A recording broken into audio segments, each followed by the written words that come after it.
ನಮ್ಮ ದೇವರು ಕರ್ತನಾದ ಯೇಸು ಕ್ರಿಸ್ತನ ನಾಮದಲ್ಲಿ ಅನುದಿನದ ಆಹಾರ ಪ್ರಿಯರಿಗೆ ಪ್ರೀತಿಯ ಶುಭಾಶಯಗಳು.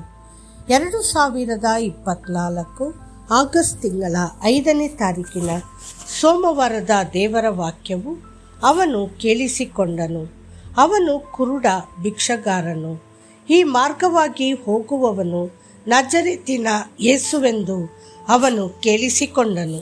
ಮಾರ್ಕ 10:47.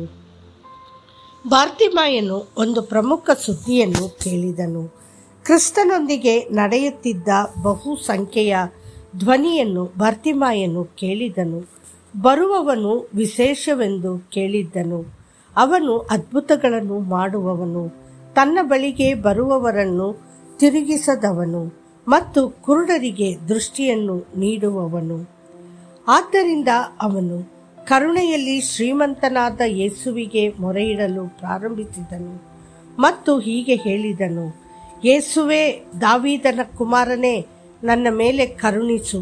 ಸಹಸ್ರಾರು ಜನರಿಗೆ ಒಳಿತನ್ನು ಮಾಡಿದ ದೇವರು ತನಗೂ ಒಳ್ಳೆಯದನ್ನು ಮಾಡಿ ದೃಷ್ಟಿ ನೀಡಲಿ ಎಂಬ ದೊಡ್ಡ ಆಶಾಭಾವನೆ ಅವನ ಮನದಾಳದಲ್ಲಿ ಹೊಳೆಯಿತು. ಹೌದು, ಆದ ಕಾರಣ ಸಾರಿದ ವಾರ್ತೆಯು ನಂಬಿಕೆಗೆ ಆಧಾರ. ಆ ವಾರ್ತೆಗೆ ಕ್ರಿಸ್ತನ ವಾಕ್ಯವೇ ಆಧಾರ. ರೋಮಾಪುರದವರಿಗೆ 10:17. ಕರ್ತನಾದ ಯೇಸು ನಮಗಾಗಿ ಮಾಡಿದ ಒಳ್ಳೆಯ ಕಾರ್ಯಗಳನ್ನು ನಾವು ಇತರರೊಂದಿಗೆ ಹಂಚಿಕೊಂಡಾಗ ಅದು ಅವರ ನಂಬಿಕೆಯನ್ನು ಅಭಿವೃದ್ಧಿಪಡಿಸುತ್ತದೆ ಮತ್ತು ಅವರ ಜೀವನದಲ್ಲಿ ಅದ್ಭುತವನ್ನು ಪಡೆಯಲು ಸಹಾಯ ಮಾಡುತ್ತದೆ. ಇಸ್ರೇಲ್ ದೇಶದ ಒಬ್ಬ ಪುಟ್ಟ ಗುಲಾಮ ಹುಡುಗಿ, ಕುಷ್ಠರೋಗಿಯಾಗಿದ್ದ ನಾಮಾನನು ಇಸ್ರೇಲ್ ದೇವರ ಬಗ್ಗೆ, ದೇವರ ಸೇವಕನಾದ ಎಲೀಷಾ ಬಗ್ಗೆ ಮತ್ತು ಅವನ ಮೂಲಕ ದೇವರ ಎಲ್ಲ ಅದ್ಭುತ ಅತಿಶಯಗಳನ್ನು ವಿವರಿಸಿರಬಹುದು. ಸಿರಿಯಾನ್ ಸೈನ್ಯದ ಕಮಾಂಡರ್ ಆಗಿದ್ದ ನಾಮಾನನು ಆ ಪುಟ್ಟ ಗುಲಾಮ ಹುಡುಗಿಯ ಮಾತುಗಳನ್ನು ತಳ್ಳಿ ಹಾಕಲಿಲ್ಲ. ಬದಲಾಗಿ ಅವನು ಅವಳ ಮಾತನ್ನು ಗಂಭೀರವಾಗಿ ತೆಗೆದುಕೊಂಡನು.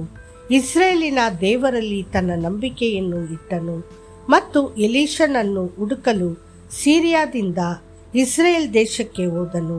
ಇದರಿಂದಾಗಿ ಅವನು ತನ್ನ ಕುಷ್ಠರೋಗವನ್ನು ಗುಣಪಡಿಸಿಕೊಂಡನು ಮತ್ತು ಅವನು ದೈವಿಕ ಚಿಕಿತ್ಸೆ ಮತ್ತು ಆರೋಗ್ಯವನ್ನು ಪಡೆದನು.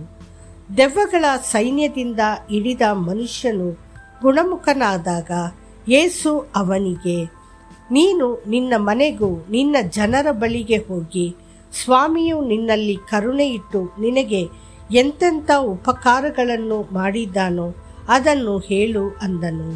ಅವನು ಹೊರಟು ಹೋಗಿ ಯೇಸು ತನಗೆ ಮಾಡಿದ ಉಪಕಾರಗಳನ್ನು ದೆಕ್ಕಪೋಲಿ ಎಂಬ ಸೀಮೆಯಲ್ಲಿ ಸಾರುವುದಕ್ಕೆ ಪ್ರಾರಂಭಿಸಿದನು. ಎಲ್ಲರೂ ಆಶ್ಚರ್ಯಪಟ್ಟರು. ಮಾರ್ಕ 5:19 ಮತ್ತು 20.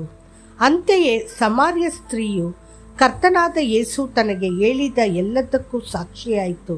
ಸತ್ಯವೇದವು ಹೇಳುತ್ತದೆ, ನಾನು ಮಾಡಿದ್ದನ್ನೆಲ್ಲ ಆತನು ನನಗೆ ಹೇಳಿದನೆಂಬುದಾಗಿ ಸಾಕ್ಷಿ ಕೊಡುತ್ತಿರುವ ಹೆಂಗಸಿನ ಮಾತಿನ ಮೇಲೆ ಆ ಊರಿನ ಸಮಾರ್ಯರಲ್ಲಿ ಅನೇಕರು ಆತನನ್ನು ನಂಬುವವರಾದರು. ಯೋಹಾನ 4:39. ದೇವರ ಮಕ್ಕಳೇ, ನೀವು ಕರ್ತನಿಂದ ಪಡೆದ ಎಲ್ಲ ಉಪಕಾರಗಳ ಬಗ್ಗೆ ಇತರರಿಗೆ ಸಾಕ್ಷಿ ಹೇಳಲು ಬಾಧ್ಯತೆಯಲ್ಲಿದ್ದೀರಿ. ಹೀಗೆ ಮಾಡುವುದರಿಂದ ಅವರ ಮನಸ್ಸಿನಲ್ಲಿ ಕರ್ತನ ಮೇಲೆ ನಂಬಿಕೆ ಮೂಡುತ್ತದೆ. ಯೆಹೋವನು ತನ್ನ ಒಳ್ಳೆಯತನವನ್ನು ಹಂಚಿಕೊಳ್ಳಲು ಮತ್ತು ಆತನಿಗೆ ಸಾಕ್ಷಿಯಾಗಿ ಬದುಕಲು ತನ್ನ ಪವಿತ್ರಾತ್ಮದ ಶಕ್ತಿಯನ್ನು ನಿಮಗೆ ಕೊಟ್ಟಿದ್ದಾನೆ.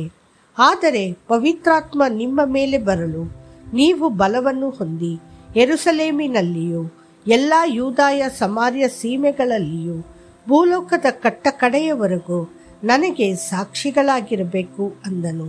ಅಪೊಸ್ತಲರ ಕೃತ್ಯಗಳು 1:8.